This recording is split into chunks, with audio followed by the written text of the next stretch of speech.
MarkRogersTV talking some South Carolina football, and I can't think of a better time to spend my Friday morning than with Will Gunter from 107.5 The Game. You can catch him on the all-new early game each and every weekday morning. Will, how you doing today? I'm doing good. We just wrapped up and, ready for a fun weekend. A little college baseball this weekend, and the countdown continues to college football. I think we're about 85 days away, so creeping ever closer. So how did the show go today? Well, good. Obviously, a lot of talk down here. South Carolina baseball. The hot topic is Chad Holbrook, the coach of 5 years, no longer here, and a search for a new baseball coach. Really something they haven't done in about 22 years since June Raines left and Ray Tanner took over. So it's a little bit different, and a lot of discussion on who may be the next coach. We'll kind of have to wait and see, and what or how much South Carolina will be willing to pay. It's one of the top 5 jobs probably in the country. Facilities, fan base, resources, recruiting area, everything is in place, and obviously there's some tradition here. So how much are they willing to pay to go out and get a big name? Gamecock fans would like to see that kind of stability on the sidelines in football. They had it during much of the 2000s with Steve Spurrier, but a few different coaches cycling through here. But Will Muschamp, obviously the big name in town, and hopes to keep the job after getting Carolina to postseason play last year. So let's talk about what's going on right now in terms of recruiting. Everybody mostly on campus, maybe a few stragglers need to come in. Yeah, they're waiting on three recruits, Jordan Canty and Jordan Rhodes, 2 offensive linemen they actually landed on signing day, and they're waiting for them to finish up a class, and then a junior college defensive back out of California, Keyshawn Nixon, who is the most important out of that because Nixon was signed with the expectation of making an impact, adding depth, but also making an impact in 2017.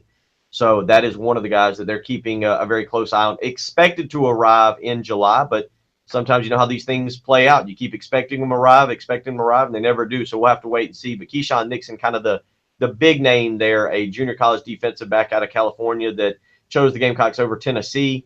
We'll see exactly how that plays out with him because he is being expected to contribute in 2017. So, yeah, 2017 on the minds of everyone, especially for those of us who want to watch football, but 2018 on the minds of the coaches in regards to, at least in the back of their minds, getting prepared for National Signing Day in February. Any new news in regards to what's happening on the recruiting trail? Well, I think what's interesting, they started camps. They started their 10 days of camps this past week, and they've had some good recruits kind of roll through. South Carolina's in good shape for several players. J.C. Horn, a defensive back, the son of Joe Horn, out of the Atlanta area, is choosing between South Carolina and Alabama. He was on Alabama's campus earlier this week and named them his co-leader with South Carolina. That's a player that the Gamecocks really want to get and add to the defensive backfield. Another guy, Rick Sandage, a defensive lineman who's got offers from across the country, one of the more impactful recruits, expected to maybe make a decision soon. They're trying to get him back on campus.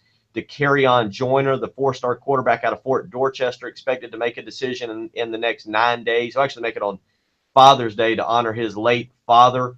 So you want to keep an eye on that. He's expected to choose Carolina. So a lot of players there. Josh Vann, an elite wide receiver out of Georgia, choosing between South Carolina and Georgia. 2 linebackers to keep an eye on, Channing Tindall and Dax Holyfield. Those are 2 really good linebackers with a lot of offers that the Gamecocks kind of lead for or second for. A lot of big names. But I tell you, Mark, what's interesting, and you look at the first month of the season, I feel like a lot of kids with Will Muschamp and this staff and this program right now kind of taking a wait-and-see approach. And you look at those first 3 games out of the box. They're winnable. They're also losable. Neutral site game against North Carolina State, at Missouri, and Kentucky at home. Not inconceivable they could be 0-3 after the first 3. And then Louisiana Tech, which is a dangerous mid-major, lost to Arkansas last year 21-20 in Fayetteville. That's not exactly a cupcake game either. But you know, I think there's a lot of kids that want to see South Carolina take the next step, especially offensively, to see what exactly Jake Bentley and these guys can do. But a lot of kids, I think, who want to buy into Will Muschamp. He's built great relationships, but can he show success? Can he kind of still get away from that narrative that's following him from the Florida days? And then maybe they'll jump on board. So it'll be interesting to see what they do over about the next 75 days leading up to that first, about 85 games leading up to that first game, who they can get on board to go ahead and be committed. Yeah, NC State, a team that manhandled Vanderbilt in postseason play last year, a pretty good measuring stick from the ACC with Ryan Finley coming back at quarterback. And then in conference play, right out of the gate, you take on two teams that you really need to handle. Not that it's going to be easy, as you say, they're winnable and they're losable. But when you look at Tennessee, Georgia, and Florida at the top of the division with the other four teams, you have to win the majority, if not all, of the other three games to really have a successful season and guarantee postseason play.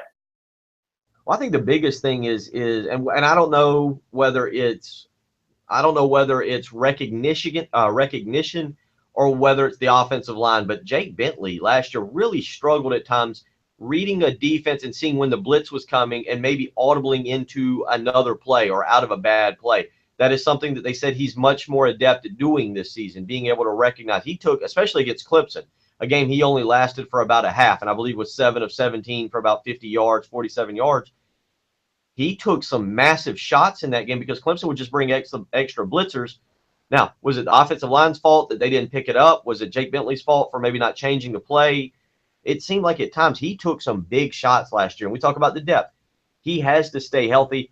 I think that's the next step for him, is really understanding the offense and going to the line of scrimmage with a knowledge of the offense and looking at the defense and making the right read, putting his team in the right play, and being able to capitalize when the defense makes a mistake. Everything else is there. He's athletic. He can move around in the pocket. He throws a great football. He's got great accuracy, and he's got weapons on the perimeter.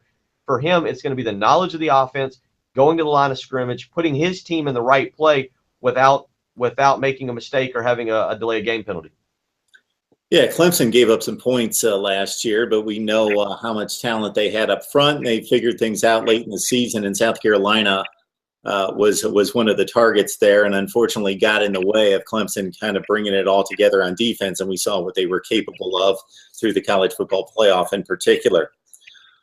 All right, Will Gunter joining us from the all-new early game there on 107.5, The Game in Columbia, South Carolina. Let's talk running backs. You got a good one in Rico Dowdle, came in the 2016 class and really showed up for much of the season.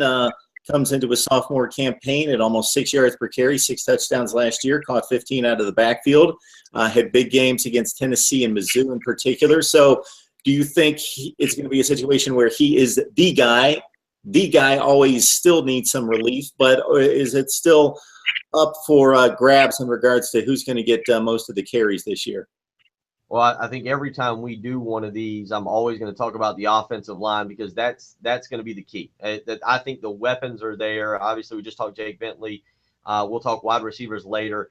Running back, I'll say this, and people are going to think I'm crazy, and I get it. And yeah, I'm sitting here, and it might be a homeristic statement to make. I think South Carolina's running backs are top shelf SEC running backs. I think they're in the top 4. Rico Dowdle was really good last year with an offensive line that struggled at times. Whether he's the man or not, I don't know, because you add in North Carolina transfer Tyson Williams, who will be a sophomore and sat out last year. He's a big physical back, very similar in build, 6 foot, about 215, 220 pounds to Rico Dowdle. Maybe has a little bit more speed. South Carolina's got a great 1-2 punch there. But again, if your offensive line cannot open you holes, makes it really difficult on the running back. So that's one thing you got to talk about. But you talk about those two guys, I don't know. I think it's going to be a game-by-game basis where one guy gets hot and maybe he gets over 20 carries, and then the next game, another guy, just depending on who's playing better, because they're similar backs. They're very similar in running style and how they want to attack. They're one-cut backs. They're going to go and they're going to make their cut and get upfield. So you've got two kind of power backs that have good speed, and then you've got a third back in A.J. Turner, who had the 75-yard touchdown run on the opening play against Texas A&M last year. He's got speed. He's going to be the guy who maybe you pound and you pound and you pound, and then you send him in and you hope he can hit a hole and go 60, 70 yards and give you the big play. And I think that trio of running backs, they're not Nick Chubb and Sony Michel and all the guys that Georgia has. I get that. They're not Darius Geis from LSU. There are other good running backs. Obviously, they're not Bo Scarborough at Alabama. But South Carolina's got very underrated running backs, in my opinion. Again, it's going to come down to the offensive line, new offensive line coach Eric Wolford opening holes for those guys. And I know we'll get to that position later and really break it down. But I think if the offensive line is good, there are going to be people who later in the season say, man, those running backs for South Carolina are really, really talented, and I think that'll become a storyline. The fourth guy, Caleb Kinlaw, is originally from South Carolina. He went up to Wisconsin, who seems to know a thing or two about running backs. They seem to produce good running backs and understand how to recruit that position. It didn't work out well for him there. He ended up switching to defensive back and then going to junior college. He's back as a preferred walk-on at South Carolina. But you got a guy who was a 3-star recruit who went to Wisconsin as your fourth running back. They've got depth. They've got quality depth. I think it, again, is a very, very underrated position in the SEC for South Carolina. And again, I'm well aware of what Georgia has. I think LSU is always going to have good running backs. Alabama is always going to have really good running backs. But South Carolina, this could be the most underrated position unit in the SEC because of what they have. Rico Dowdle, you mentioned the production he's got coming back, and Tyson Williams was heavily recruited and had some good moments in North Carolina. I think his freshman year had 19 carries for 51 yards and did some good things. They hated to see him leave. So the talent's there. I don't know whether it'll be Dowdle or Tyson Williams. It's going to be 1A and 1B, I think, throughout the season. Well, you mentioned those 3 other schools that have strong running games, and especially Alabama, but really all 3. And the running game is connected right to the offensive line, as you say. And I guarantee that those other 3 schools have produced more NFL offensive linemen in the last 5 years than South Carolina has. So you can look at the stats of the running backs, but you have to watch the games and see what kind of running room they have and what kind of push up front. You mentioned A.J. Turner being a home run threat. He averaged 4.3 yards per carry last season. That's pretty pedestrian in college football these days because you want those backs at 5.5 to 6 yards per carry, but you got to watch the games. That's not necessarily speaking to his talent. It's speaking more to the offensive line and some issues up there that need to be addressed this fall, and hopefully there's less missed assignments and more dominance up front in the running game that's going to allow these guys to do their thing in the open space. All right, Will Gunter from the all-new early game. You got to catch him there, 107.5 The Game in Columbia, South Carolina, also Greenville, South Carolina. Will, we appreciate the time. It's always good talking to you. Yeah, you as well. Hope you have a great weekend and look forward to catching up. We're the countdown is on. I think SEC Media Day, not but about 35, 40 days away. So before you know it, we'll be out there maybe doing a show from there and talking about what all is going on as we count down the days of summer, get ready for fall camp, and then kick off for the start of the season. Good stuff. So I don't know why this isn't.